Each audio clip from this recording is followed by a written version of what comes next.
Oh, how funny. There's Lorraine. And we have SM. Hi, SM. Oh, John shared his screen again. Oh my goodness, I can't see who's coming in. Bob, could you go out and check the air pressure in your tires for us, please? I'm just welcoming it. I'm trying to be, you told me to be nice. That's true, I did. Yes. There's Christy. Very good. I feel like, hello, Christy. Hi, Sarah. And then there's Ning. Hi, Ning. And Jeff is here. I feel like romper room school, you know that? Jeez. Unbelievable. And I see Alex. Alex is with us? All right, Alex, way to go, dude. Howdy, folks. Howdy, Alex. Callie's here with us. Well, you're giving a presentation tonight, aren't you, Alex? Yep. Awesome. So excited to have you be doing that. Yeah, that is awesome. It's not that exciting. Yes, it is. I was tired of hearing my presentation. And we were tired of hearing her presentation. Bob, you were told to be nice. Oh, that's right. Oh, yeah, that's right. I'm sorry. She has a wonderful presentation. I do. It has pictures of you in it, Bob. Oh, that's right. Okay, so Alex, I'm sorry, but Karen's going to be doing her presentation. Yep.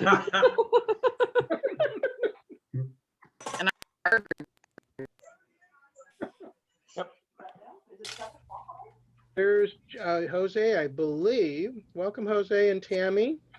Tammy's really Steve. Oh, Tammy is really Steve. You know, I could run with that one, but I'm just going to go ahead and Hang on. that one alone. And Marcia. Hi, Marcia. Hi there, how's it going? Wonderful. Hi, Deb. Deb's with us. There's Tony. Yes, Hi, I Tony. am. Hi. There's James. Hi, James. Good evening. Okay, it's 7 o'clock. Welcome, everyone. This is the first class in our 6-class series on Give me a minute. obtaining a technician amateur radio license. Just a few housekeeping things here, and we'll get started. Takes a while to connect. If you could each mute your microphone until you have a question, please, that'll make the class work better. And please edit your screen name to include your first name. That'll help us as we take roll. Slow internet. So I don't know why it's not working. this class is going to follow the material in Gordon West's book, which we have recommended that you get. I actually ended up with one extra copy of this book from a previous student. So if anyone would like a free book and is willing to come to SoCal to get it, just let me know. You can take the class without having the book, but it's probably easier if you do. We'll be going through questions in the same order that Gordon West does in his book. We think this is the best of several different possible texts, but it has some defects, and we've got a crack team of instructors here, and we're going to tell you a lot of good stuff that's not in the book. We'll also fix you up with a way to register for an online Zoom license examination at the end of the class. So you'll be able to take the license exam from anywhere where it's comfortable for you to Zoom. We'll go through the details of that later. And we've got a bunch of experienced, personable, knowledgeable people here to act as instructors. And I'll just stop sharing this so that we can introduce them. Tonight, your main instructor will be Roberta, AJ6KN. Say hello, Roberta. Hello, Roberta. Very good. Next week, it'll be Lisa, KN6IAB. Hi, everybody. Following that, I believe, is Dan Selling. Dan, are you visible somewhere? There's Dan. Say hello. Yep. Hi. Subsequently, Bob Fike. You've heard Bob speaking a little earlier. Say hello, Bob. Hello, Bob. It's good to see you, Very good. everybody. Welcome. I'll be heading up one class, and the concluding class will be Karen, KM6SV. Say hello, Karen. Hey, everyone. Great to have you all here. So most of us will be here for most of the classes, and if one of us can't answer a question, one of the others of us will. So we think we'll be well equipped to give you the information that you need to easily pass your license exam and start having fun with ham radio. Email addresses, we're all available by email to answer questions. You see the addresses on the screen here. Ask any one of us or ask several of us and compare our answers. Sometimes they will match, and that'll be useful information for you.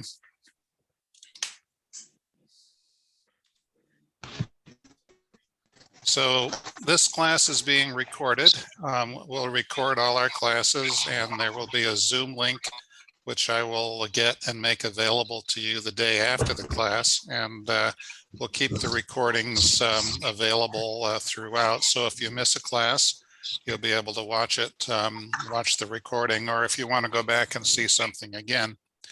We also have worksheets, which are optional. These are optional study aids. I will send out I'll send these out weekly and suggest if you suggest that you complete these prior to each class. We all learn differently, and myself anyway, sometimes I learn best if I actually write things down. So we have some worksheets that go over the same material but in a different way, and you'll see the first of those probably tomorrow when I send out an email along with information about the recording link for this class. This is our syllabus. You should have seen this earlier. I sent it out. Tonight's class is again run by Roberta. I'll let her begin in a minute. And we'll be covering the first several chapters in the Gordon West book. And you can see from the syllabus, which is linked online, how we plan to progress through the material. This is tonight's class in a little more detail. The introduction, that's what's happening now. That's by me, John, N6QX.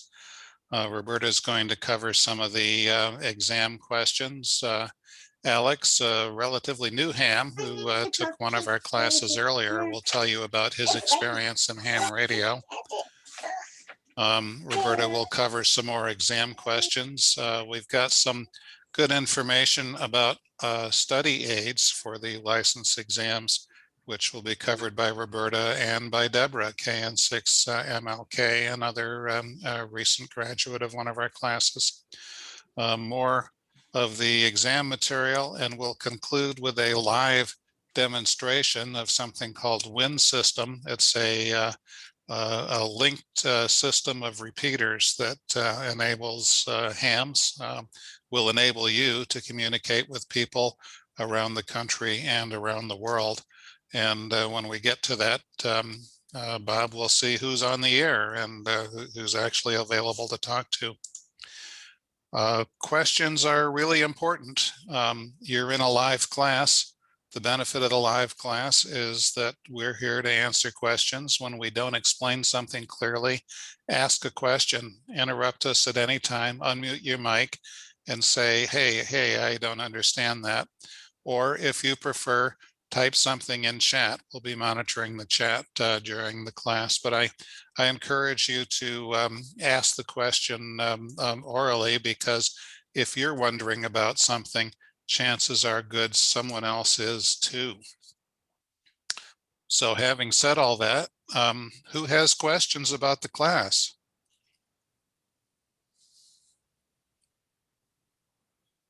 Okay, Roberta, it's all yours. Okay, my phone just started ringing. Can you figure that out? Oh, tell them you're busy. I'm not going to answer. All righty, let's go here. Hello, everyone. Let me get to my right spot because the controls are blocking. Ay, ay, ay. I'm trying to get to the underneath part. Somebody help me. How do I get this menu to move? Anybody know? There we go. All right. Slideshow, bingo. All right, let's move that out of the way. All right, can someone give me a thumbs up if you can hear me? Uh-oh, we've still got.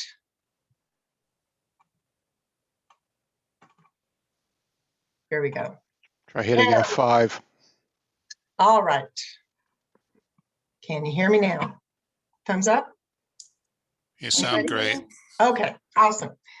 Okay, welcome everyone. Very happy to be here. I'm a relatively new ham in that I got my license in July of 2019. You'll find many others here, some of them 20, 30 years. So I do not pretend to know everything. I'm going to talk about a lot of fun stuff tonight. We are going to, okay, now why isn't it moving? Oh, there we go. Okay, first of all, what can you do with a technician license? That's what we're all studying for here in this class. We can go above 50 megahertz, 6 meters, which may not mean anything to you right now, but we're going to explain that later. Single sideband, which is a portion of a band, 10 meters, and our local radio club has a 10-meter net on Monday nights at 7, happening right now. So you can do that as a technician. And Morse code on 4 shortwave bands if you would like to learn about Morse code. Repeaters are essential parts of everyday life for those of us in VHF and UHF. And we have our own local repeater here, K6BJ and WR6AOK up in the valley. So we can connect via those repeaters with a technician license. You can coordinate big events like the Big Sur Marathon. There are many, many events. You don't have to coordinate them. You can just participate in them. And once COVID is over, hopefully we'll be able to have a lot more of them to have more fun with. You can aid in emergency response. When we had the fires, we didn't quite have this, but we were able to assist Equine Evac and some of their emergency services to animals in the burn area. So many of those folks were technicians and were able to assist that way. You can bounce signals off a satellite, and you'll learn more about that later. I want to do that. I haven't done that yet. And you can talk to the International Space Station, which I also have not done and would love to do that, but you can do it if you want to. You can control model airplanes with a technician license. That looks like a really big model airplane to me. You can also bounce your signal off the moon. And you can transmit from your car. This is what Bob Fike's car looks like, by the way.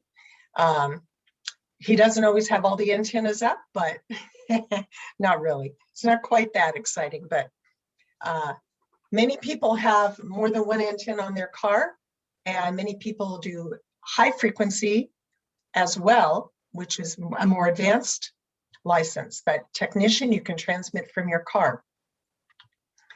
You can bounce your signal off a meteor's trail. And we'll learn more about that in another class. You can compete in radio contests. Again, there's 10 meters.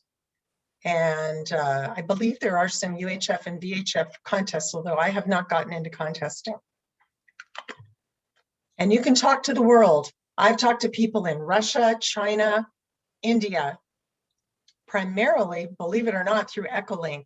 I just have my radio on, K6BJ, our local repeater, and someone comes in from India and gives their call sign. Get over there quick and you have a conversation, and it's fascinating. Ah, yes, then we can build a death ray to rule the world. Well, maybe not quite that much fun, but pretty close. All right. Can someone tell me if the picture of everybody is blocking my screen? Are we seeing people's pictures, or are you just seeing my screen with the class? Depends on their setup, but we can see your screen, and I can see all the wonderful people on there. Okay, I'm going to minimize that. There we go. Is that better? Yeah, you're fine. People can Okay, adjust the split between people and your screen, so they can Yeah. make it as big or small as they want. Yeah, everybody's good. Oh, okay, good. Thank you. This is my first time doing this particular kind of a PowerPoint. Okay, so first we're going to talk about ham radio, and that's what we're all here for. So ham radio is on a radio frequency spectrum, and that spectrum is a valuable limited resource that companies pay big bucks to get pieces of. Cell phone carriers, many different communications, commercial communications happen in the radio frequency spectrum. And ham radio operators get to use big chunks of it for free because, and this is an important one, we advance skills in the technical and communication phases of the radio art. That's going to be an upcoming question, so remember that. And we serve the public in time of need, and we train future technologists. And our responsibility is to learn and follow the rules. So there are 3 classes of ham licenses. The one we're talking about tonight is technician class, and that's the entry level to the hobby. You have very high frequency and above, which is also ultra high frequency, or UHF. In the next level, general class has access to all of the amateur frequency bands within some limitations. And then the extra class, which is the highest level, has additional portions of the frequency bands, and some have shorter call signs. Okay, so this chart can be really confusing to look at. When I saw that, whoa. So check up here at the top, technician class ham bands. That's the part that we are going to be talking about. VHF, UHF, SHF, which gets into military radar and stuff like that, and then police radar that we can monitor. And then on the lower end down here, the worldwide ham bands, 10 meters HF and all of that you get into more when you get into general and extra. And at the bottom, you see there are all sorts of other things at the end of microwave, light, X-ray, gamma rays. So the spectrum is very large, and we are only in a very small part of it. All right, does anyone have questions? And I can't see the chat screen, so someone else needs to monitor that for me. Any questions? Please come now. Yes, I do have a question. Yes, Joseph. Thank you for having this course. First of all, really appreciate you guys putting this on. So I hope we'll talk, and I'm sure we'll talk later. In that chart you show, there's been mention of course, I guess the size of the wave, like a 6-meter signal / 50 megahertz.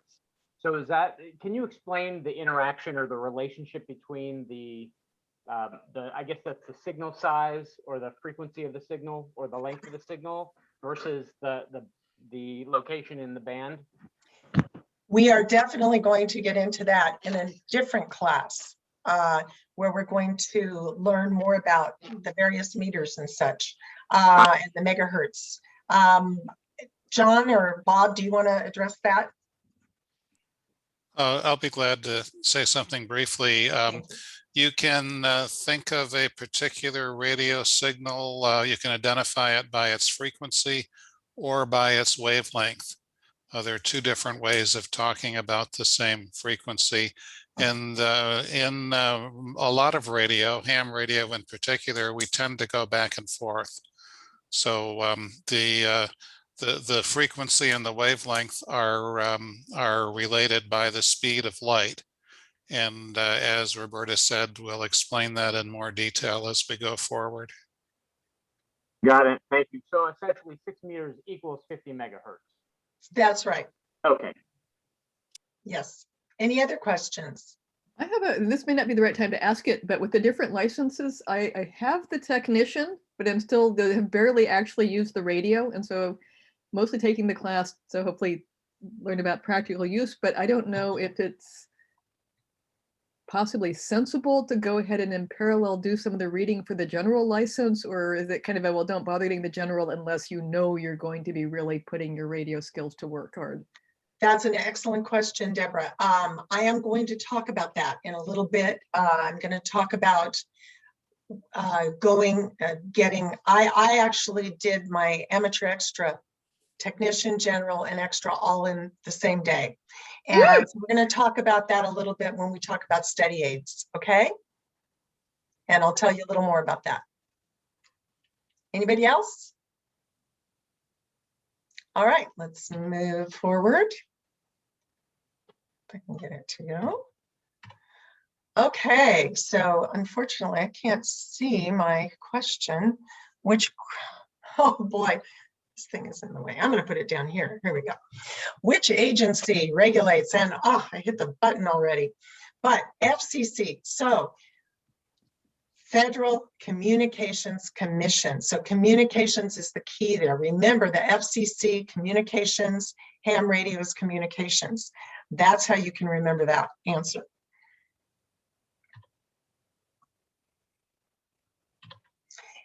Which of the following is the purpose of the amateur radio service as stated in the FCC rules and regulations? So we have providing personal radio communications for many people, communications for international nonprofit organizations, advancing skills in the technical and communication phases of the radio art, or all of these. Well, I told you that we were going to have that question come up, and it is number C, advancing skills in the technical and communication phases. So it's not that we don't do some of those other things, but this is our primary, one of the main functions. And for which license class are new licenses currently available for new licensees from the FCC? There, in many years past, there were many different licenses: novice, general, advanced, and currently we have 3: technician, general, and amateur extra. You will still see some people that have general, and maybe some people that have novice. I don't know anyone, and some advanced for sure. But now some of those were grandfathered in. But now our current licenses are technician, general, and amateur extra. And how soon after passing the exam can we operate? We all want to know that. And the answer to that one is when the FCC tells you, that's when you can do it. So when you see it on the online database, that's when you know you can start using your license. And what is proof of possession of an FCC issued license? Well, the main thing, remember again, is it has to show up in the FCC database. So that answer would be C, right? I can't see my answer, but there it is, C. Yes, when it shows up in the FCC license, that's when you have proof of possession. And then you can print your license from there. And how many operator or primary station license grants may be held by any one person? This is something you have to memorize. We're one person, we have one license, only one license, okay? And I always remember this because one of my mentors said to me at least 10 times in the first month, remember to renew your amateur radio license within 10 years, every 10 years. So I just memorized it 10 years. That's your term. However, if you don't do it within 10 years and you realize at year 11 that you didn't renew your license, how much time do you have before you can renew it? The answer is 2 years. However, you may not operate during those 2 years. You keep your privileges and remember to renew so you don't have to take the test again, because you don't want to go through this again. Once is enough. So just do it after 10 years and then you don't have to worry. And if your license is expired and still within the allowable grace period, may you continue to operate a transmitter on the amateur radio service frequencies? Well, we know that's a no, because they just said, until you're renewed, you may not actually transmit. And okay, time for some questions. Any questions about any of that? Please go ahead. You know, Roberta, you had explained that you attempted or you successfully achieved 3 licenses in 1 test sitting. And I was just wondering if I thought there was a time in position or you had to spend an amount of time in each class or within 24 hours. I'm not sure if you could explain how you jumped Sure. the grade. Yeah, it's a little bit different now since most of the tests are being done on Zoom. At the time I took the test, it was in person. But at that time, we took our initial test, we handed in our test and waited for it to be graded, at which time, while they were grading my test, I was studying furiously for the next level. Within 15 minutes, I was told I passed. So then they handed me the general test. And I took that one, and it just went on like that until I took the last test and passed that one. So it was all done at the same time. Everybody was taking their tests and general and extra and whatever they were planning to do that day. And there was no charge to take the next test up. So I was able to just keep going for the initial fee of, I don't remember, $15 or whatever it was. Karen, do you know with the online, if they're able to take multiple tests at the same time, or do they have to sign up for different tests now? I believe they are, but I believe they do have to indicate in advance that they are planning on doing multiple levels of the test. When we took our exams, we were encouraged, if we passed the technician, to just go ahead and take the general exam, because why not? Worst that happens, you fail it. It doesn't cost you any extra money if you pass your technician. And we do encourage you to attempt the general, but I believe you do have to tell them that you would like to do that in advance. No. Great, thank you. Any other questions? And we will talk a little more about that when we talk about the study aids. All right, let's move on. This is just one example of one of the services that we do with ARES, which is the Amateur Radio Emergency Service. And the San Lorenzo Valley and coastal area both have an ARES group. This is currently on hold. This NET, which is a group of people on the radio at different public safety agencies, with one net control, which is Mikhail, calling on people and checking us in at our various served agencies. And we haven't done that for over a year, unfortunately. But we have a lot of other nets. And while we're on the subject of net, my current position most recently is as the San Lorenzo Valley and Coastal Area Net Manager. So you will see and hear a lot from me probably once you get your license and once you're ready to be a net control operator, which we'll talk a little bit more about as we go on through the class. Okay, any questions before we move on to call signs? Yeah, Or is it time what's for the difference? Alex? What is it time for Alex maybe? Can I ask what the difference is between a club and a net? A club, C-L-U-B? A club? Yes, that's a great question. Okay, so we have several clubs We have the San Rosa Valley Amateur Radio Club. We have the Santa Cruz County Amateur Radio Club. We have the Loma Prieta Amateur Radio Club. These are all groups that get together and talk about all sorts of things about ham radio. You know, the satellites, the repeaters, the towers and antennas, and all sorts of subjects. A net is on the radio. Those are mostly when it's not COVID. A club meeting is like in person. We all go to a place and we meet and we have a speaker and we ask questions, and it's a lot of fun. Currently mostly done on Zoom. But a net is a network of ham radio operators operating on a particular frequency and with a net control operator. So that person is calling on various individuals, either answer a question or do a check-in or something like that. So we can practice talking on the radio. So that's a net. And some of the clubs have nets, like the Santa Cruz County Amateur Radio Club has a net tonight, right now at 7:30 on K6BJ, which is the SCC ARC repeater. So we'll talk a little bit more about repeaters too. Okay, but I think, does that answer your question? Yes, thanks. Okay, thank you, Michael. Any other questions before we go to Alex? I think Alex is next, according to my notes here. Yes. I have a question.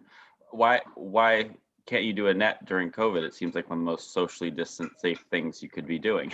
Oh, we do. We do lots of nets during COVID. Yes. Oh, I thought you said you didn't. I thought you said there was club meetings. Club meetings. Oh, okay. Sorry, I missed. Yeah.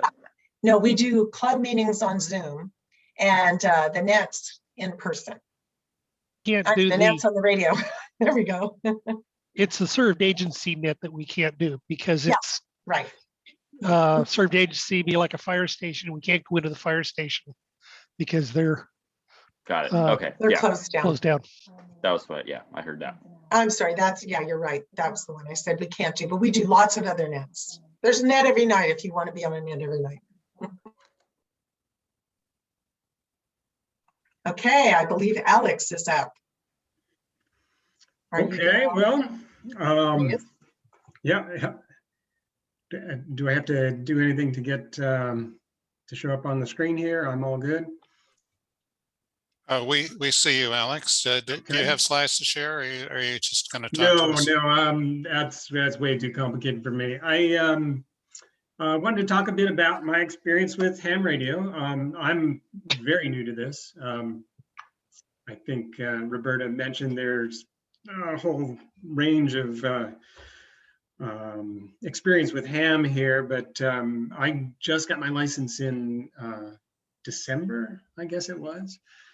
And it was a product of John N6QX reaching out to folks through a Bonnie Doon website after the CZU fire that caught my attention. And I actually thought about ham radio for quite a while.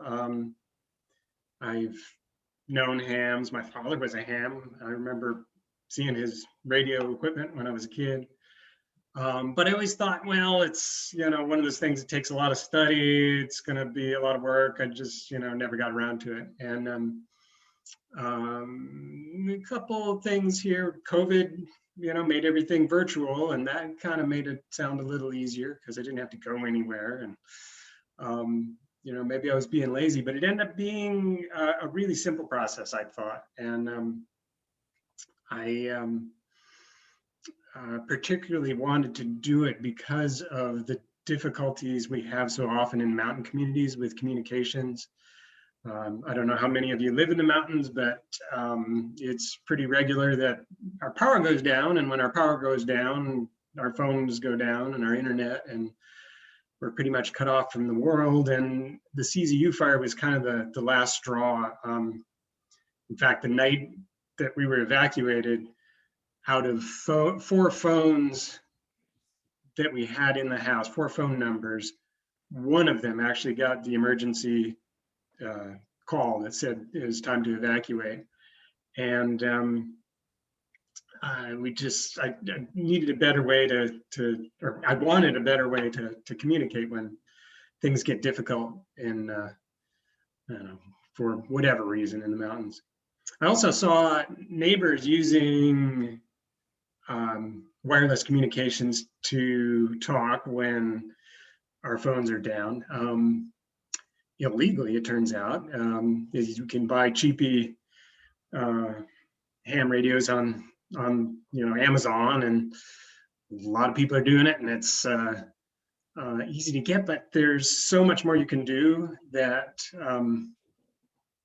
you don't know about. You're not able to access repeaters. You don't have the skills and equipment. So I just, decided to go ahead and see what it was all about. And then, I don't know, I guess they asked that I talk about how hard it was to pass the exam. And I noticed a few interesting questions go by here so far. I did similar to Roberta and took all 3 exams on the first night when I tested. And so I guess I'd have to say that it's a great way to advance your skill quickly. The testing really isn't that difficult. The test pool is something that's already given. The tests are just a random selection of questions, and so you can study them over and over and get to the point where using tools online, like I use hamstudy.org, which is a free service out there that you can use to take tests over and over and get to the point where you're consistently passing. And it runs you through the questions, gives you background. You can study as much as you like. You can memorize the questions if you like. You can learn as much theory as you want. So I think depending on what your interest is, if you see the radio as a tool and you just want to learn, the rules and the bare minimum to get through, you can do that. You don't need to know about electronics. You don't really need to know about radio. If you want to learn more about the radio side of it and electronics, I find that fascinating. It's out there. You can do that too. But really, with the tools that are available, getting through the testing was not that hard. They did ask with the online test that you tell them which tests you thought you might take, and if you pass each A level, then you can go on to the next one. They have to line up examiners to sit online with you while you're doing it. So just help them plan. But I think this is a $15 fee, and you can take all 3 exams if you want, or just the one. And then finally, I kind of just was asked what's the most fun about it. And I think number one is just meeting a bunch of great people that are having fun with radio and doing a lot to support our community. I found it really, really interesting to learn that there's so much out there that I didn't realize in terms of people supporting the community, people that are working hard to hone their skills and be ready in case of an emergency to help us with communications, help connect communities. I thought it was just a problem I was trying to solve, where I can't call anybody and I can't figure out what's going on. But it's a real concern that our communications are kind of fragile, and there's a lot of people out there trying to help make it safer for everybody if that happens. And there's also the ARES group that's been mentioned. That is the group that does a lot of the emergency communications prep and working with served agencies. And part of that are exercises and opportunities to do fun events like the Sea Otter or the marathon or whatever, where you can help actually facilitate those using radio. And we did exercises. The one I've been in was a scavenger hunt, where we drove around with our radios and had to find things and communicate with each other on the radio. It was a lot of fun. So I don't know, it's a big world in terms of what you can do with radio, and I'm just scratching the surface so far, but it's pretty neat, I have to say. So anyway, thanks and good luck. Great, thank you, Alex. Okay, let me share my screen again, and we will move on to Chapter 4, call signs. Okay, there are so many different call signs. You'll look at them and think you don't understand it, but we are going to demystify it. So there are commercial broadcast stations who have call signs, and we know those: KSCO, KAZU, KSQD, KSBW, and we hams are radio stations as well. So we have our own call signs. AJ6KN is mine. We have KE6AFE, N6QX, there's a short one, KO6XX, and I can't read the bottom one because my controller thing's in the way. W1AW, there we go. All right, so let's talk about what those mean. So let's separate them out a little bit. We have the prefix and the suffix. So on the top one, on mine, AJ is the prefix, 6 is a number, KN is the suffix, there we go. So suffix is very important because when we do nets, that's what we use often to have people check in by their suffix, by K, like A through K. Anybody starting with A through K would check in. And then we have the country is indicated by the prefix, and the region is indicated by the number. So let's get down and dirty here. Okay, so 6, you see a lot of 6s. That's California. Now we had a call sign back there earlier, W1AW, I think it was. So we see 1 is way up there in Maine, that upper northeast area. It's not just Maine, but in that area. So you can see the various numbers for the US region. And then Canada has their own. So they have their various prefixes as well. And so does the entire world. There's Europe, and that's where it's fun when you hear Echolink. If you have K6BJ up on your radio and you're just listening, and somebody comes in on Echolink with a YO2XC or something, you think, oh, that is not the United States, and you jump on the radio to talk to them. So that's a lot of fun. All USA call signs begin with one of these 4, AA through AL, K, N, or W. And some local examples: Alex, who you just heard, AJ6QY, KE6AFE, Cap, and 6QX is John, KO6XX, Bob, and WB6DWP is Dave. And I just know this because you get to know people by their call signs when you're on the radio enough, and you do nets when you get to know people. I couldn't tell you their last names though.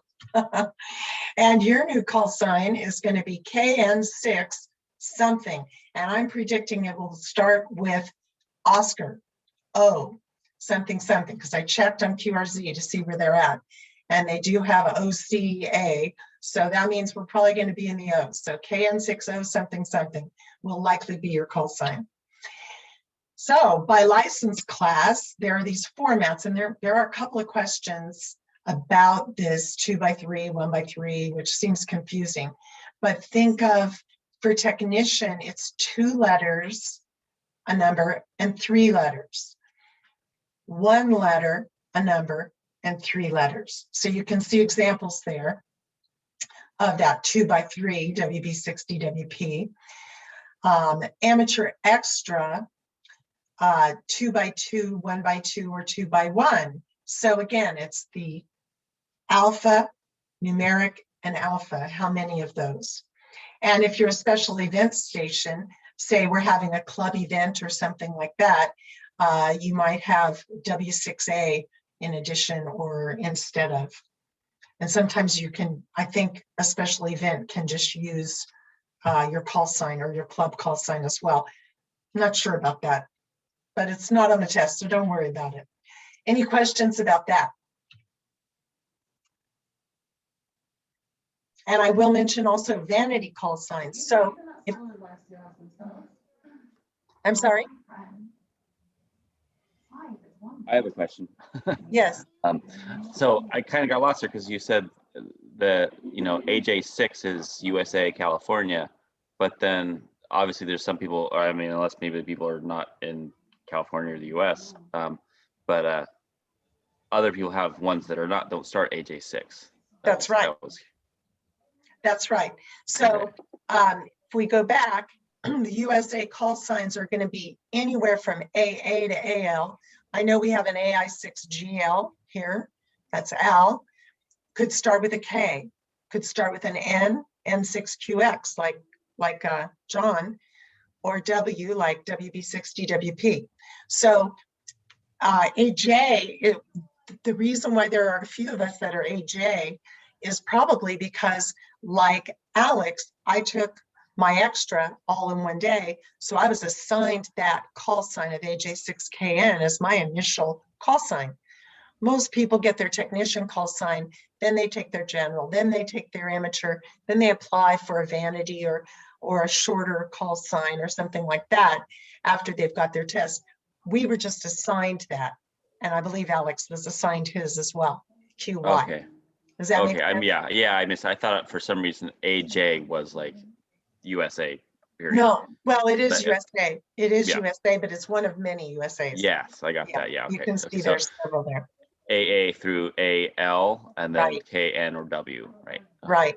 So I don't know what they do for when they run out of after AL, because we're at AJ already. It seems like they're going to run out of extras, but I guess there are other letters they can use to do amateur extra as well. It's presumably kind of like car license plates of you give yourself a big old block of them and eventually you run through them all and then expand the category. Exactly. And the vanity call sign is where if you don't like your call sign, you can apply for another call sign that may be available. Somebody who's deceased or has lost their license, they didn't renew it or whatever, there's no charge for it, and you can apply for it once you get your regular call sign. There's a whole process for that. All right, so let's talk about adding a self-assigned indicator to your call. So if I'm on my base station here at home, I may say this is AJ6KN. That's all I have to say, and you know I'm just at home. I may say Alpha Juliet 6 Kilo November mobile. That means I'm in my car. There wasn't a slide for that. I just added it. Operating far from home, you can add an indicator to, as we remember, up in that upper right of that map was New York. So I would say, this is AJ6KN/2, and I'm in New York City. Or this is AJ6KN/Victor Echo 6. I'm in Edmonton, Canada. Okay, so that is called a self-assigned indicator. And let's see, ooh, I get to go to the Bahamas, C6, the AJ6KN C6. So you get the idea of that. And we remember seeing the map of Europe and all the different countries, and that would be that final suffix there. Okay, let's talk a little bit about QRZ.com briefly. So this is my little blurb biography on QRZ.com. When you get your call sign, you can go to QRZ.com, sign up, and you can put in a biography. You can look up other people to see where they are. The first thing I do when somebody comes in on the radio from a faraway place is I jump on my iPad and go to QRZ to see where they're at and what their name is. Because a lot of times I can't understand them very well because of the accent. So QRZ.com is your friend, and it's a fun place to go. And you are not, I don't believe you're able to subscribe until you get your call sign. But once you do, you can have all kinds of fun looking us all up there. Roberta, Yes. if I may, another point I would like people to understand is that the information you give the Federal Communications Commission on your license application is public, and the FCC insists on knowing your address because you are a radio station. They want to know where their radio stations are. So that means when you get your license, the address information is in the FCC's database. It's public information, and websites like this one can go into that database and make it conveniently available to everyone. So if anyone is concerned about having their street address publicly available, it's never been a problem for anyone that I've ever heard of, but you can, if you prefer, give them a post office box as the way to contact you, and then that's what appears in these public listings. That's just something I would like everyone to be aware of, so you're not unpleasantly surprised. It's like the old phone book, except you can't get an unlisted number. Yes, thank you, John, for pointing that out. Also, there's a spot for email there, and I didn't click on it, and this is just a photo, so I can't click on it. But I use AJ6KN at ARRL.net. ARRL is the Amateur Relay Radio Relay League, and which you would want to join, hopefully, to use all of the various benefits that they have. And you are allowed to have an email address through them. So that's the email address I use here. And I'm not too worried about somebody coming and finding me. But if some people don't put their email there, and you don't have to, it's just a matter of how public you want to be. All righty, so let's talk about the phonetic alphabet. You heard me say Alpha Juliet 6 Kilo November earlier. So that would be using ITU standard phonetic alphabet. And we want to get it right. It's hard to understand the difference between M and N when you're on the radio sometimes. So when you have a call sign KN6 ABC, we don't know if you said KN6 or KM6 unless you say Kilo November 6 or Kilo Mike 6. So I see that happen a lot. Is it Hill Street or Mill Street? Austin or Boston? So here's our phonetic alphabet. And a little trick I will tell you that I learned quickly, I was able to learn this alphabet, is driving around looking at license plates on cars. And I would just say them phonetically in my car as I'm driving along. So drive safely, don't take your eye off the road, but the car's right in front of you. So that's a great way to do it, or even just looking at a book and reading a book and taking words and saying them phonetically. All right, question time. Any questions? Please come now. So back to on the air introduction. Are you going to utilize the phonetic alphabet for your introduction in every 10 minutes as required by the FCC? So you are not required to use the phonetic alphabet, and that is coming up shortly. That question is on the test. It's encouraged. It's not required. It's good practice, and it saves time. When you're in a net and somebody's having to write down your call sign, and we're doing an exercise. However, if you've already said your call sign, you don't need to keep saying it over and over phonetically. Alpha Juliet 6 Kilo November. You just pop it in there every 10 minutes. AJ6KN. Okay, Jonah, we were talking about the weather, blah, blah, blah. And you just keep talking. And then at the end of your transmission, AJ6KN, and you're done. So phonetics is useful for people knowing exactly who you are and how to write your call. But once you've done that and people are clear, you don't need to keep using the phonetics. And in fact, it's kind of annoying. Any other questions?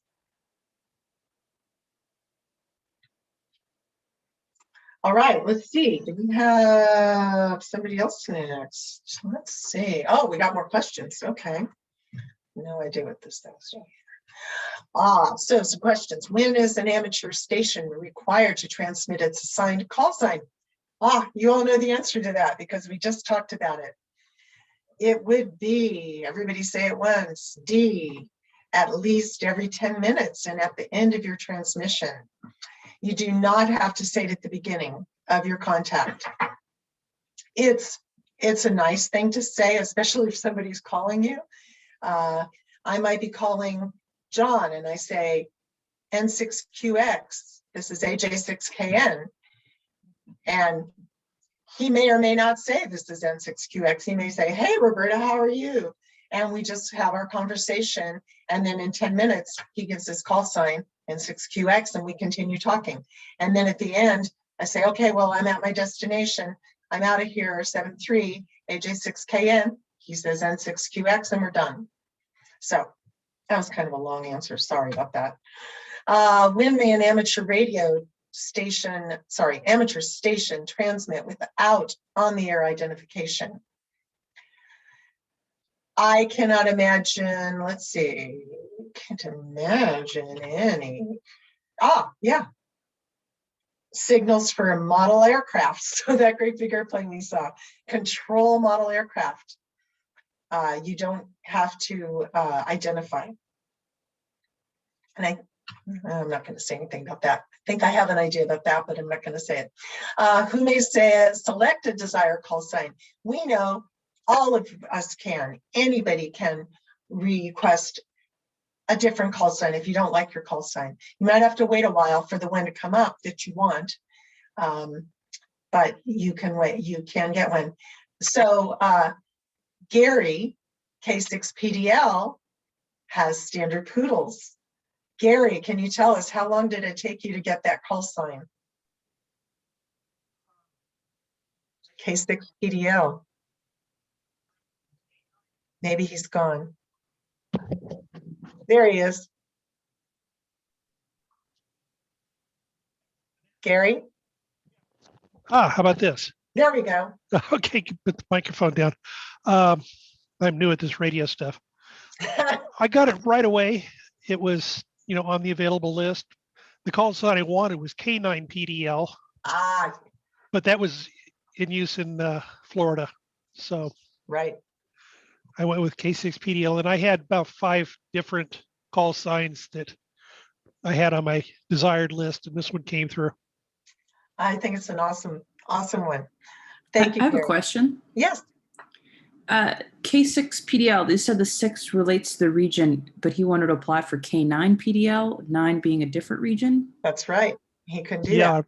A vanity call you can draw from any region because we move around now. So if I moved to New York City, I'd still keep my K6PDL. Were you from Florida? Was I from Florida? Yeah. No, I'm from right here. So you can, even though you're in California, you can get a call sign that has a 9 in it, which indicates Florida? Right. Oh, I didn't know that.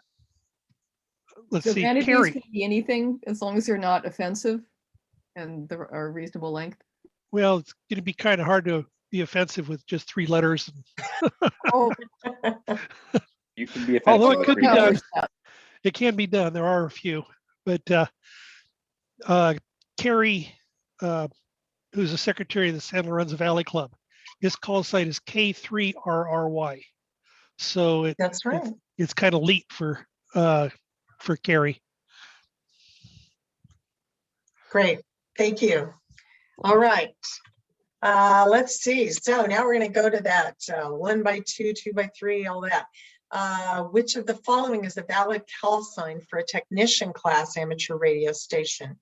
Now, we remember 1 by 3 or 2 by 3. So that would be A is the only one because there is no 2 by 3 indicated. Okay. So you just have to kind of memorize it to remember that. And what are the FCC rules regarding the use of a phonetic alphabet And that's what I was saying. It is not required. It is encouraged. So, you know, you're not going to get thrown off the air if you don't use it. But for various nets, we do request that the participants use the phonetic alphabet. And as a member of that net, we would like you to use it when requested. So, you know, it's kind of one of the little rules in a particular event. And as I mentioned, it does help speed things up, because if you have to ask 3 times, was that an M, was that an N, is that a Mike or a November, then you just wasted a whole lot of time on the radio. It's a whole lot easier to just say it phonetically. Which of the following is a requirement for the issuance of a club station license grant? Okay, so all you have to do is have 4 members and have regular meetings to have a club station license grant. So that's a club. That's like, well, K6BJ is a repeater. John, can you help me on this one? Is that a club station license grant? It is. Yes. Yeah, it is. And one of our club members is the trustee who has the legal license. Right. So yes, all repeaters do have an operator, even though you may not see or hear them on the air necessarily. And we will get to that one. When using tactical identifiers such as race headquarters during a community service net operation, how often must your station transmit the FCC call sign? We know the answer to that one because we've talked about that, and they mix it up a little bit. Now they say at the end of each communication and every 10 minutes, they just switched it up. Before it said every 10 minutes, and at the end, here it says at the end and every 10 minutes. Basically, it's every 10 minutes and at the end of the communication, even with the tactical call sign. And you'll learn more about tactical call signs when you do events and things like that. Which of the following is an acceptable language to use for station identification when operating in a phone subband? Phone subband. Phone refers to actually talking on the radio as opposed to CW or FT8 or various digital modes. So this one is English. We are to give our own call sign in English, which makes it easy. I'm glad I don't have to do it in a different language. Which of the following formats of a self-assigned indicator is acceptable when identifying using a phone transmission? Again, a voice transmission. And I said slash earlier. You could say stroke, you could say slant. Any of those is correct. Okay, before I keep going on, any questions before we move into ITU? A quick question. It's more of an etiquette question. I think the rules one, but since you're not required to give your call sign at the start of communication, is it considered okay? Or, if someone doesn't at first, to just ask, oh, who is this? Oh, yeah. Okay. Yeah. Now, I don't know that I've ever heard anybody come on the radio and say, hey, everybody, how you doing out there? Anybody there? And not give their call sign. Okay. When they're initiating the conversation, right? They, in response to somebody calling their call sign, they may answer. So WB6DWP calls AJ6KN, and I say, hey, Dave, how's it going? He says, great, Roberta, hey, did you hear about such and such? And we chat. And then within 10 minutes, I give my call sign. But I can't say that I've ever just heard somebody come on the air and start talking without giving their call sign, although they could join a conversation and not give it until 10 minutes. Is that correct? Am I right, John, Bob? You are right. It's etiquette, but it's not required. Okay, good to know, but it wouldn't be considered, invasive or tactless if for some reason they didn't right away go, who are you? Because I would be worried that somebody might be assuming I knew who they were. Well, you certainly can ask. If somebody just starts talking, I would say, hi, this is AJ6KN Roberta. Who am I speaking with? And expect them to give their call sign. You know, if somebody doesn't want to give their call sign for some reason, then after a few minutes, you might worry that it's somebody who doesn't have a license. I mean, that would be my thought, because most people are proud of their call sign. Okay. Usually Thanks. the way That answered that perfect. Thank you, Deborah. Usually the way it works out is anytime that I get on the radio or anything, or I'm listening to the radio, I'll just go ahead and throw my call sign out. And basically people know that I'm listening and open for calls. So I'll go Kilo Oscar 6 X-ray X-ray and just leave it at that. Or I can say monitoring or mobile, which is telling them that I'm in my car. If I'm just using my call sign alone, usually that means that the person is at their base station.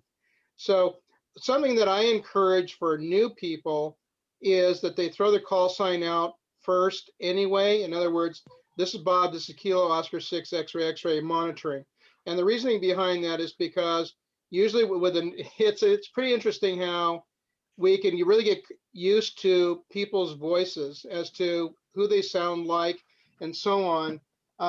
And so if there's a new voice that comes on, then sometimes there's a concern by others who are on that repeater all the time or what have you. Also keep in mind too, that it is illegal to be talking to somebody without a call sign. So they get a little bit nervous when you don't put your call sign out and you're a new person and the voice is not familiar. So it's just a matter of courtesy is all. Back over to you, Roberta. Thank you, Bob. All righty. Let's move on to the ITU, the International Telecommunications Union. What is it part of?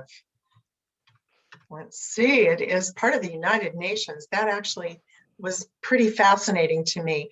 It regulates radio all over the world, which is very interesting, I think, and that it's not part of the FCC or anything. It's an international thing. And which countries are FCC licensed amateur radio stations prohibited from exchanging communications? So that would mean us, any FCC licensed radio. FCC is our country, I'm pretty sure, is it? Yeah, it's only the US.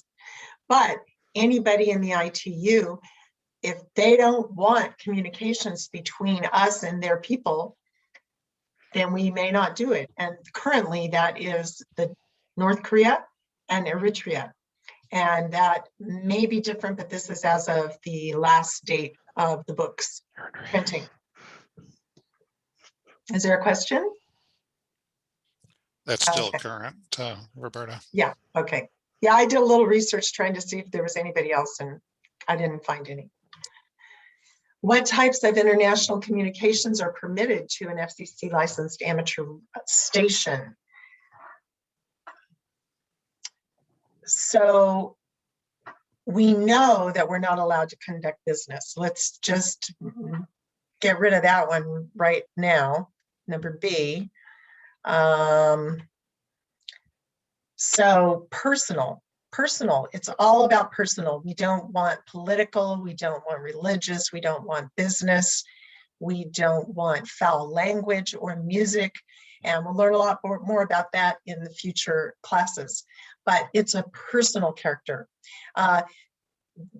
Even our communications for emergency services are personal. It's about people, property, and things like that that are in danger.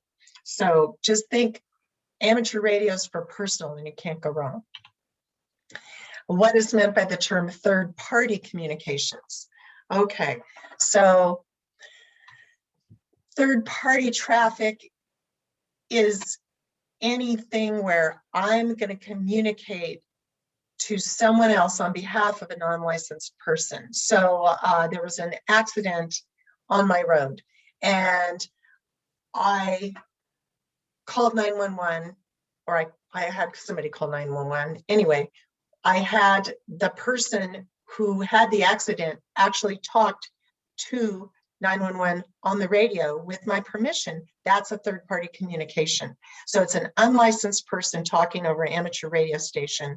Or if I send a radiogram or a form, a message passing form on behalf of someone else, a welfare check or something like that, that's a third-party communication. The other things, forget them, they're not. Which of the following restrictions apply when a non-licensed person is allowed to speak to a foreign station using a station under the control of a technician class operator? All right. We have to have a third-party agreement. So the foreign station has to be one which we have a third-party agreement. In your book, I don't have the page because I don't have it open right now, but in your book, there's a list of all the countries that we have third-party agreements with. And we know that we don't have it with North Korea and Eritrea, so don't try to talk to them. And when are you allowed to operate your amateur station in a foreign country? Again, they have to agree to it. You know, it has to be authorized. So we have lots of countries we can talk to. From which of the following locations may an FCC licensed amateur station transmit? Okay, this is kind of a tricky question because it seemed to me like some of those other answers might be right, but the answer is on a boat, that a vessel that is registered and documented as United States. So if anybody else wants to talk about that, John or Bob, do you want to mention anything about that? I'd say just memorize it, but I don't have much more to say about that. That's the answer. I just memorized it. Yeah, that's good, Roberta. Yeah. Yep. Some things you just have to memorize. Yep, exactly. All righty. How about questions?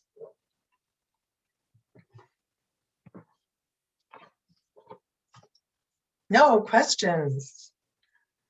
I think Deborah is up. Deborah is going to talk to us about hamstudy.org. Right, Deborah? I am. Good. I'm going to, John, you want to take me off of here? Stop share. There we go. Thank you, Deborah. Yeah, Alex mentioned it, but it is the way that I studied after the class. Hamstudy.org takes you through all the possible questions on the test. And like Roberta's slides that had the question pops up, it gives you the possible answers. The answers that pop up can be rearranged. They don't have to be in that order. So you can't memorize questions by knowing, oh, it's the third one down. You have to know that those answers can be mixed up. And so it teaches by asking the question, you can give an answer or say, I don't know. It will show you the answer. And then the nice thing is that it has a little tab in the corner of the question that if you didn't get it right, or even if you did get it right, you get a much bigger explanation of what the question is covering. So it's a nice way to learn. I found that it would be too confusing to me to have used hamstudy.org. Gee, that comes out backwards, so that's not so good. But I did put it in the chat. If you use hamstudy.org when you're first learning, it will present you with too many questions you couldn't possibly know the answers to. So my recommendation is when you're a little further along, go there, register, it's free. You can do study mode where it presents you with every question in the catalog. And if you miss a question, about 4 questions later, it will represent the question that you missed, and it keeps doing that until you get it right. And then it sort of takes that question out of the pool of questions that we'll ask. So once you get them all right, you'll find that fewer and fewer questions are being presented, but you can reset that if you like. And you can also take practice tests there. So once the class here was near its end, I started at hamstudy.org, reviewing the questions, and I just kept taking the practice tests until I got them. I allowed myself to miss 2. I said, that's good enough because I didn't need to be perfect. I think you're only allowed to miss, is it 4 or 7? Someone must know what that is. When you take the final test, I think you're given 35 questions and you can miss, gosh, it seemed like a lot. So I'm going to say 7. John, do you remember? Yes, I remember. Would you tell me? Yes, I would if you'd ask. You're right. You need to get 28 questions right out of 35, so you can miss 7. Okay, it seemed like a lot, but it was really convenient to take that test sort of over and over and not be thrown by them once they came to you. And I thought it was a pretty good way to study. I know there are some commercially available things that guarantee you'll pass, but pretty much if you keep taking that test until you only get 2 wrong, you're gonna pass the darn test. So I thought that was a good study aid to have. And that's all I really have to say about it, except that I've enjoyed being a ham. I've only been doing it for 3 months, and I've done net control a couple of times, and I'm gonna encourage newbies to jump in with both feet, because you learn more by doing than you do by listening. And it's a pretty nice group. They will herd you to do the right thing if you're getting it very wrong, and they're kind about it. So I'm going to say jump in with both feet once you do it, and that's all I've got. Thank you, Deborah. Deborah was excellent at net control. She's looking forward to her next one. All right, let's move back to finishing up. Let's see, I'm going to talk briefly about, get this to move. There we go. There is another test, what I used to study online. I did not use hamstudy.org. I used Hamtest Online, and this is the website. You do have to pay for this one, and if you don't pass, you get your money back. But I'm just going to briefly show you a couple of things about it. It integrates the study materials with the drill using the test questions, just like hamstudy.org. It tracks your progress, focuses on your weak areas. There's a whole algorithm thing going on. And John and Christina were the ones that developed it. And I actually did get to know Christina a little bit during this, because she inspired me to go all the way to extra. And I got my extra in July of 19, and she passed away, unfortunately, in October. But she was a great inspiration. And this is a sample of what a question looks like in Hamtest Online. You can see it asks you the questions, then you have a lot of options at the bottom.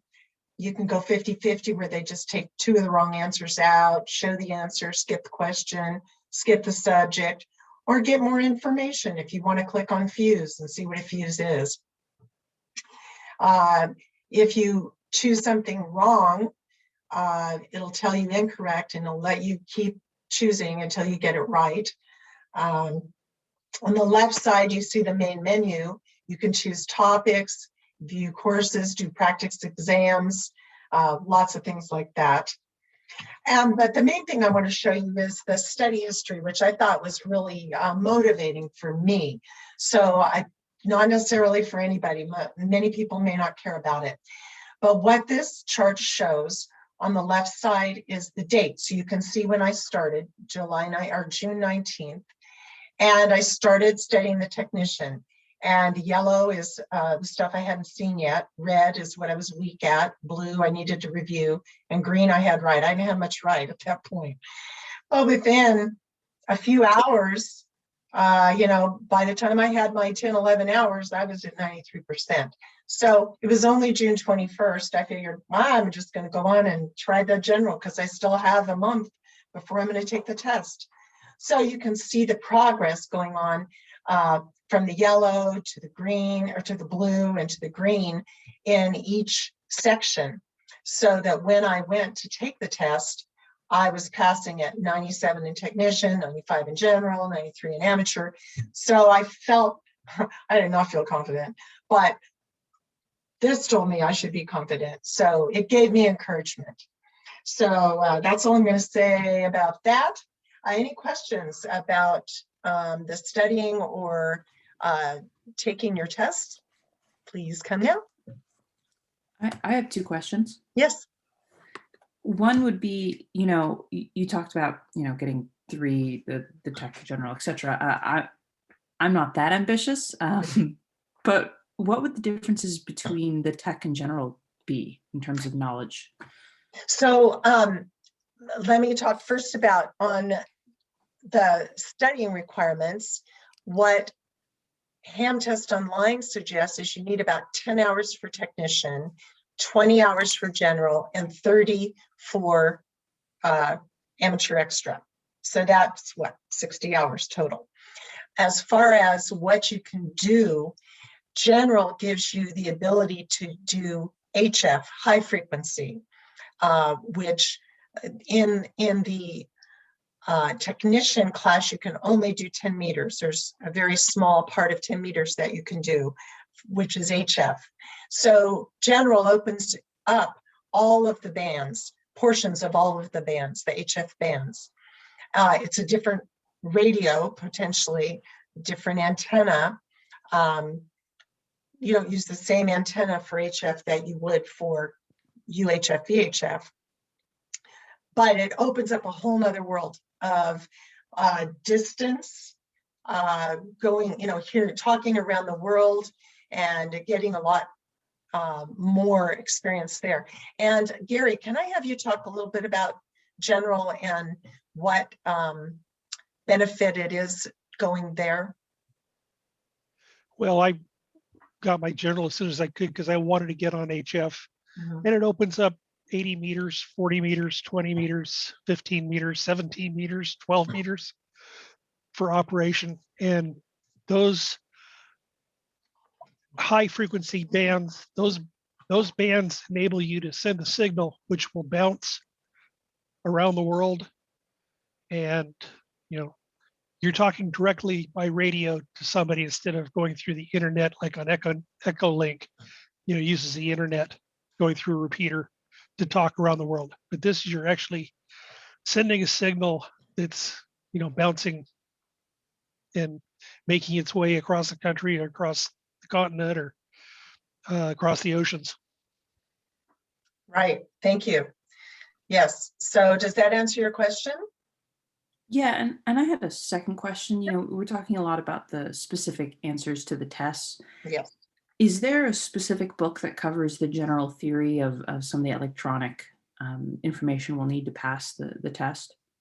Circuits and diagrams and. So the book itself, do you have the technician class book? Yes, I do. I'm holding it up, but I don't know if you can see it. So that has some information about electronics, the basic information that you need. I'm looking at page 166. There's lots of good electronics information. There's antenna information. The basic information for technician is there. And then there's not a lot of electronics in technician. So when you get to general and then even more in extra is where you get a lot of the detailed electronics stuff. And there's a book for general, there's a book for amateur extra as well. So each of those, then you get the diagrams. So if you want more information than what's on here, probably, I think probably hamstudy.org goes into more detail as well. I know Ham Test Online does. They go into as much detail as you want where it's overwhelming. But you click on fuse and then you keep going and learn more about fuses than you ever thought you wanted to know. So does that answer your question? Yes, thank you. Okay. Any other questions? Oh, yes. sorry. A comment and then a question of, if you kind of want more of the theory, the physics of it, I haven't looked yet, but Khan Academy is in general if you want to learn, particularly sort of targeted information about, some of the relationships between electricity, magnetism, so forth, that might be a place to look, because those have a terrific reputation for being very easy to learn from, but really solid info on that. So that's sort of the suggestion. And then the question being, between the technician in general, thinking about likelihood of being able to contact, say, if you're somewhere in the back country where you'd be looking for a repeater or trying to maybe reach something that'd be used by Forest Service for communication. Any advantages with the general, or are the bandwidths you're going to get with the technician going to be as good as anything else in that setting? So we don't only use repeaters. Repeaters are a nice convenience, but simplex is sort of the UHF VHF equivalent of HF because there are no repeaters on simplex. So in simplex, you in the backcountry could certainly use simplex. You would want to know what frequency they were on and things like that.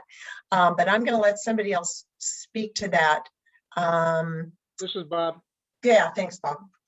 No problem. So it's really quite interesting, actually, because a lot of the backcountries that I've been in and so on, the ham radio repeaters have been there for the most part. Now, sometimes there's something that I can't hit. There's a repeater that I would not be able to hit. But most of the time, I am able to find a repeater somewhere. And the ARRL puts out a book. It's called the Repeater Book. It's a huge book, and it tells you all the repeaters from all of the different states, what the frequencies are, and so on. You can program those into your radio as well. So I've rarely ever found a time when I wasn't able to hit a repeater at some point. It might have to be at 50 watts. A little handheld, maybe not.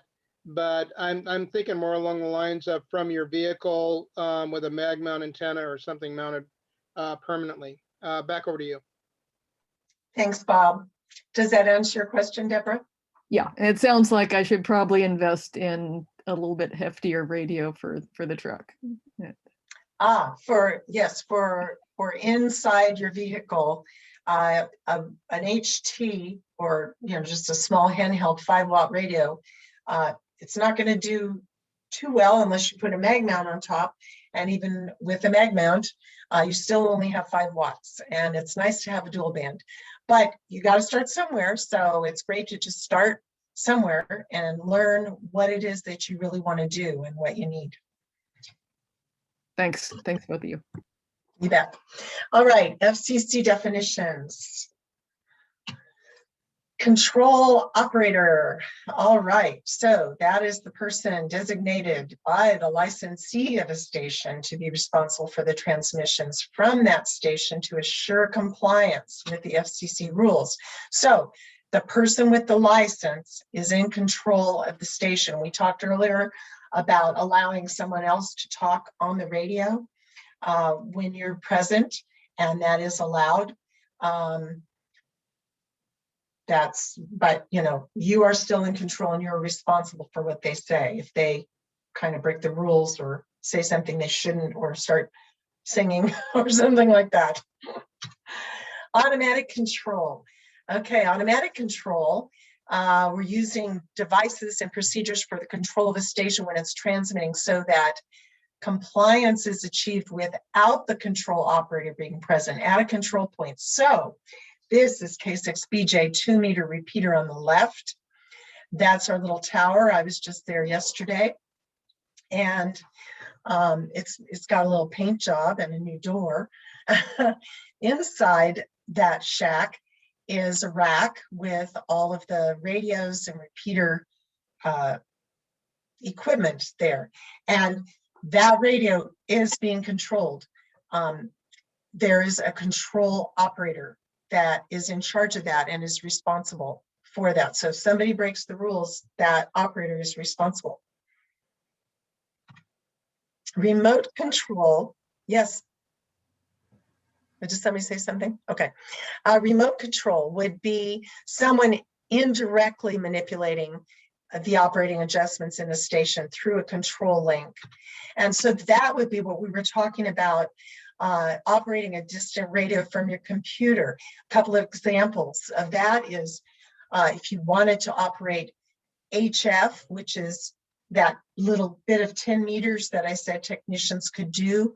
If you wanted to participate in the 10-meter net, On Monday nights at 7, you could join the Santa Cruz Radio Club, become a member, obtain permission with remotehams.com, and you could operate the station radio remotely. So that's an example. Also, Echolink is another opportunity, and IRLP, there are many. We'll get into those at a later date.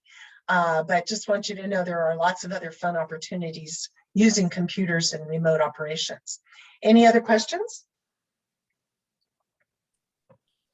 Yeah, so on your repeater, the K6BJ, it's sitting out in the woods somewhere and it's hooked up to power. So who funds the operation for the expense of the operation sitting out in the woods? Is that a club or donations or All of the above. We would love to have donations. Yeah, I mean, it's write a check to the Santa Cruz County Amateur Radio Club. The members, we have a budget, and the members donate, or they pay their dues, and some make donations, and sometimes I think they can get grants and things like that. So yeah. And we have a lot of volunteers, amazing volunteers that work on the radios and the repeater and all of that at no charge, which we would have to spend a fortune on to have someone actually paid to do that. So yeah, we encourage you to become a member of the club and support K6BJ, WR6AOK, which is the San Lorenzo Valley Club. Okay, let's get, anybody else? Hey, Roberta, also what I would like to add too is just to let everybody know is that these repeaters are open for everybody to use. You do not have to pay dues to use the open repeaters. So if you can't afford to, pay dues and stuff like that, you're more than welcome to use these open repeaters as well. They do encourage everybody, even if they're not a member of the club, to use them. So I just wanted to add that as well. That's right, and we want lots of people to use them because if we don't use them, we don't want to lose them. So let's all get on the radio and talk. So great, thank you, Bob. All right, a little more of the question stuff. When is an amateur station permitted to transmit without a control operator? And let's all say it together. Never. Okay, always have a control operator, always. Who may be the control operator of a station communicating through an amateur satellite or space station? And what we know about that is that if we have the license privileges allowing us on that frequency, then any amateur technician and up can talk over the satellites. Who must designate the station control operator? We just had that kind of question. We know that it's the station licensee. They're controlling their own station. So they're the ones that determine if someone else can operate their station or not. And they have to be appropriately licensed if you're not there, they have to be licensed and only acting within their license. And when the control operator is not the station's licensee, who's responsible? So that would mean somebody else is there operating. You are still responsible. If you're the station's licensee, you're responsible. So both the control operator and the station licensee are equally responsible. What determines the transmitting privileges of an amateur station? So that is always going to be the class of the operator license held by the control operator. So, for example, let's say I'm a technician and I go to Bob's house and I want to operate on his radio and I want to go on HF and operate on an extra class frequency band. Not allowed, okay? The opposite is allowed. I'm a technician. He wants to come to my house and operate on extra and show me how it works.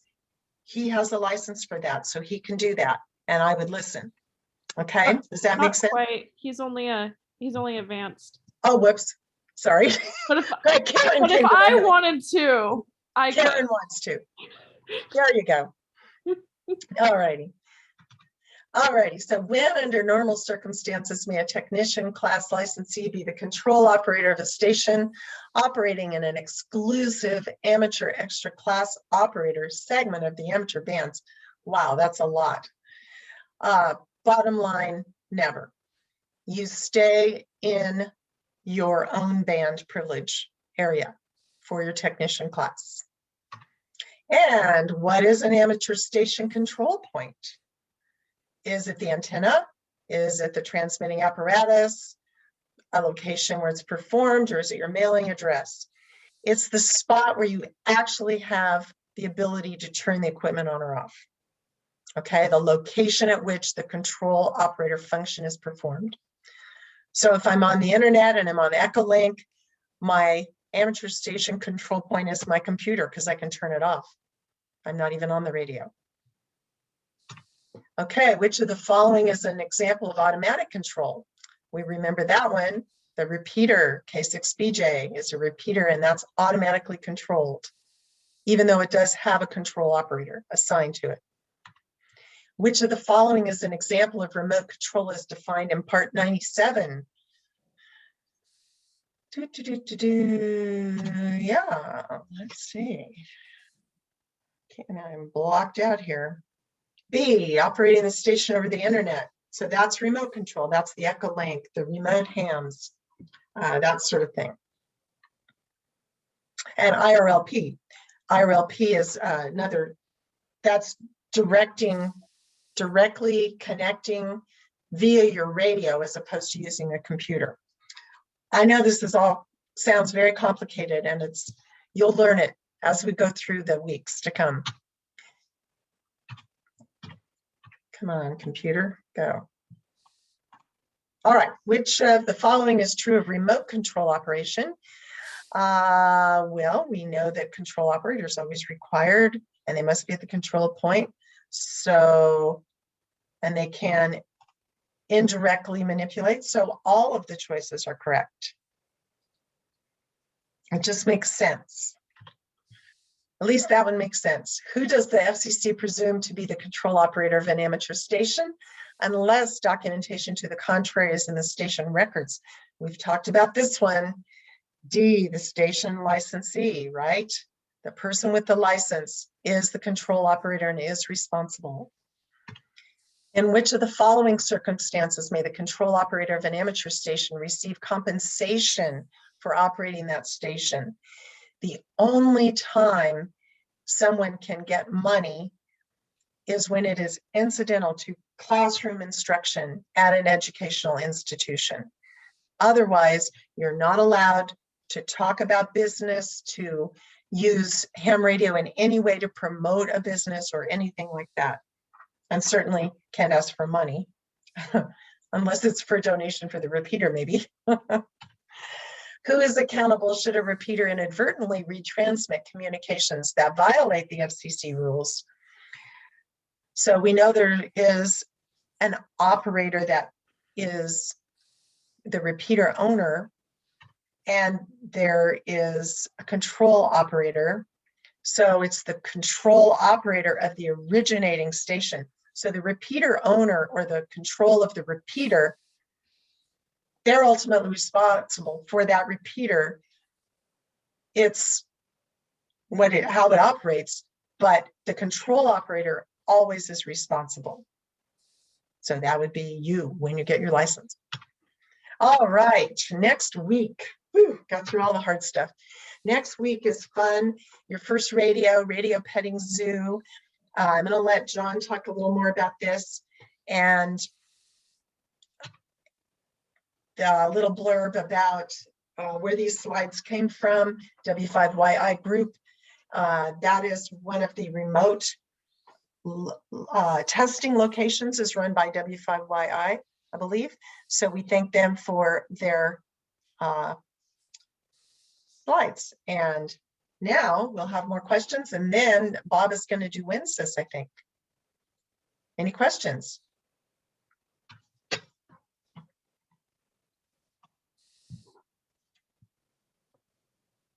It's a lot. Sorry.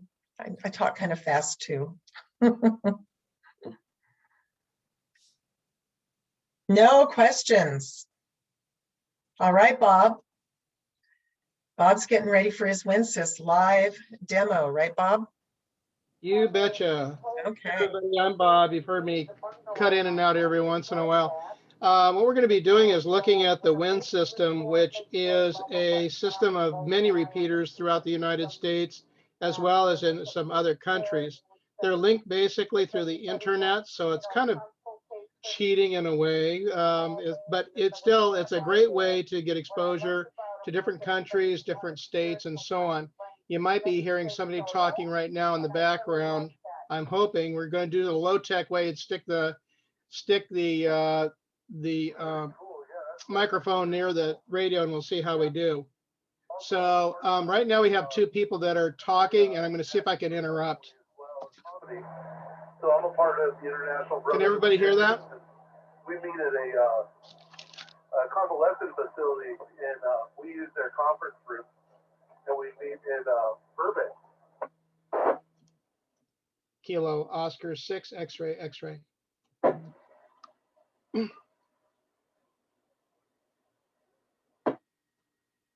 Well, for heaven's sakes, well, you know, my boyfriend, he had the paramedics, they got to know him quite well because he was picked up a number of times. Bob, you're really scratchy at that last transmission. But I don't think that you ever knew Tom Brimley. Was I? Okay. Oh wow, that's not good. Wow. Yeah, I'm sorry to hear that. Kilo Oscar 6 X-ray X-ray.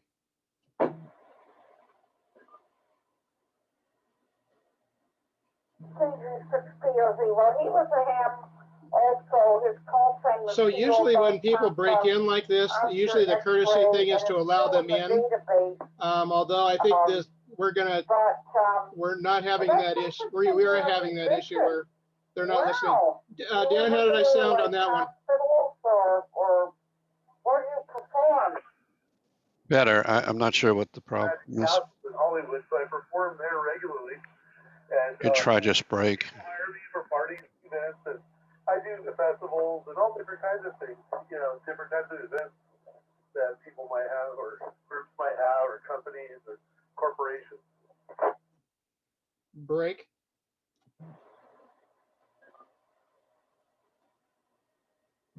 Yeah, I know somebody who went to the Magic Castle. Interesting. Okay. You have to get in there by invitation.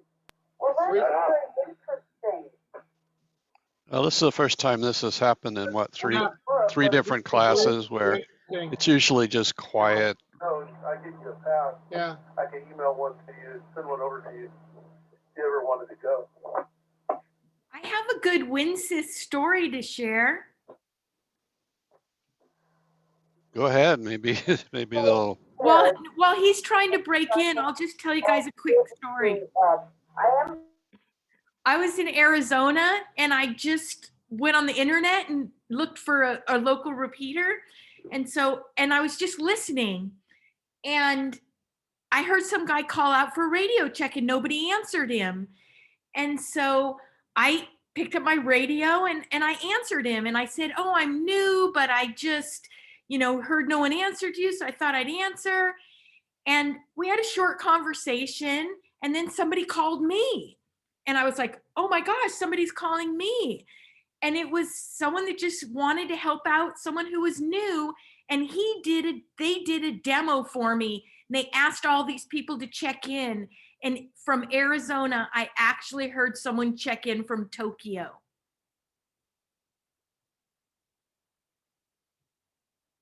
That's wonderful. Thank you for sharing that. That's very inspiring and reassuring both.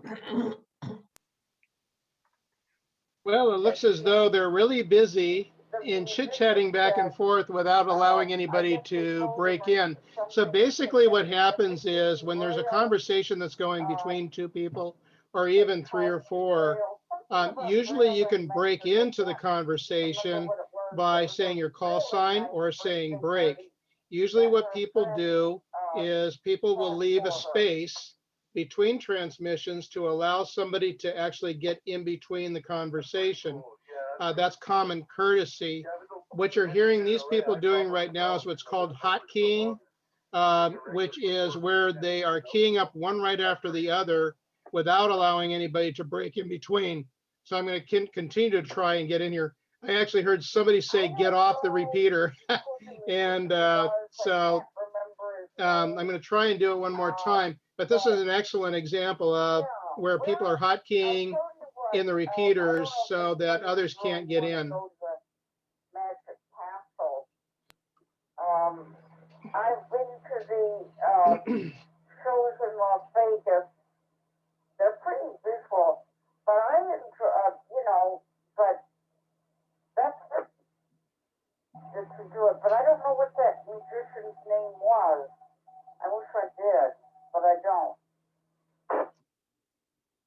Kilo Oscar 6 X-ray X-ray with a class. Just got it in the mail today, email today. They're hotkeying right over the top of me. On Saturday and a half. So I've been a radio guy though for years. I was on TV.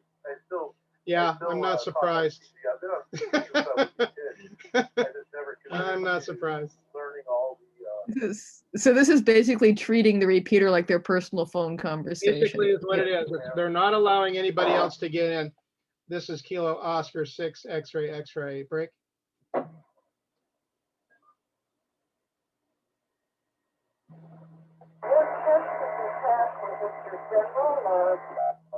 Now I'm going to work on getting the general license. Yeah, they're just ignoring me. Okay, well, congratulations on passing the tech test. Dan, were you able to hear me go through? Yeah, it's noisy, but Actually, my first day, it's readable. It was readable. Okay. And then I went on to the FCC. Because I've only got this, I'm varying between 3 to 4 S units, so I'm just kind of curious. Okay, well, thanks for that confirmation there. KM6 is ZNG. Oh.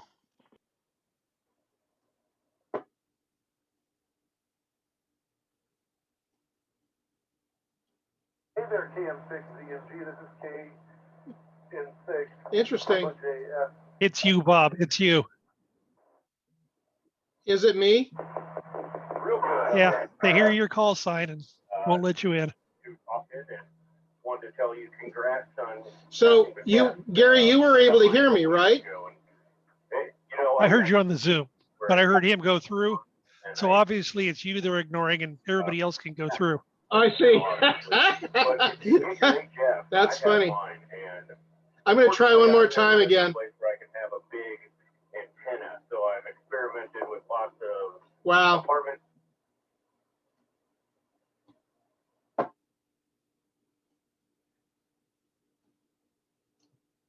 Kilo Oscar 6 X-ray X-ray. So much fun, and you make contacts all over. I had one. Sometimes it just takes patience and just understanding that this is what happens. Just wanted to say congrats, And we'll see what we do. So I'll let you two get back. Hey, Bob. Yeah. Let's just tell everyone you can come on our repeater and we will talk to you. No problem. Kilo. You are in. Great. Maybe try next week. Yeah, maybe we'll do that. Well, congratulations, Louis, on getting your Wow. That's pretty amazing. You'll find this is a great Sounds like all of these people are new hams and probably didn't get the good classroom instruction that we're providing. Yeah, I guess not. I'm going to go ahead. I'm going to go ahead and sign out between them, and then we'll call it good for the night. We can try again next week. This gal here is on all the time. She's also blind. Kilo Oscar 6 X-ray X-ray clear. Yeah, you're right. It's very awesome. Anyway. Feeling here. Okay, enough of that. Well, there's a perfect example of people hotkeying and and not paying attention to what's going on. So actually that turned out quite well. So anyways, that's the wonderful WIN system. And Roberta had mentioned the Echo Link, which is really kind of cool as well, where people can choose which repeater they want to go on in different parts of the United States. I think in other countries as well, right? Yeah. World. Yeah, the world, yeah. Yeah. And so there's all kinds of different systems that you can use in order to make contacts with interesting people. And you know, our repeaters are a lot more friendly. They're not as busy. You got to remember too that this repeater system here, the WIN system, there's a lot of repeaters here, and there are tons of people that are listening as well. So I'm not surprised, although I'm surprised they wouldn't let me in. So anyway, but I guess it has to be me. Anyway, let's see. So I'm done with my demo for right now. John, you want to take over? Well, thanks, Bob. That was an inspiring demonstration, although not exactly in the way we had imagined. That concludes the material that we have for the first class. For next week, the main presenter will be Lisa, KN6IAB.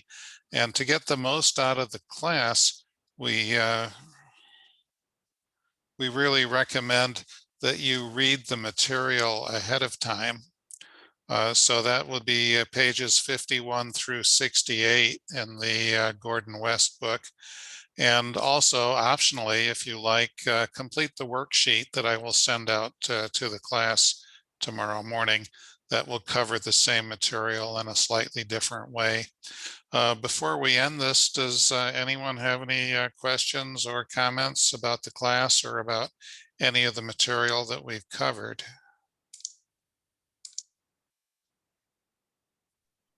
Okay. Thank you. Thank you for doing this class for us. I really appreciate it. I think we all do. Well, great. Thank you for saying that, David. Our ulterior motive here, the reason we do this is that we're eager to have all of you join us on the radio and join us working in various public service events and fun events, because the more the merrier. So it takes a little bit of effort to get into the club. You got to pass the exam. You've got to show up and use your radio regularly. And when you do, I think you'll find it's not just a useful tool, but also a fun hobby. So this concludes our class for this week. We will see all of you next Monday, 7 p.m. Same Zoom link, the same one you used tonight. Meanwhile, if you have questions or concerns or comments, email one of us. You can reply to me or to any of the other people who are instructors here. Good night, everyone. Take care, everybody. It was wonderful seeing you. See you on Monday. Thank you for being a great group. Thank you. Thank you.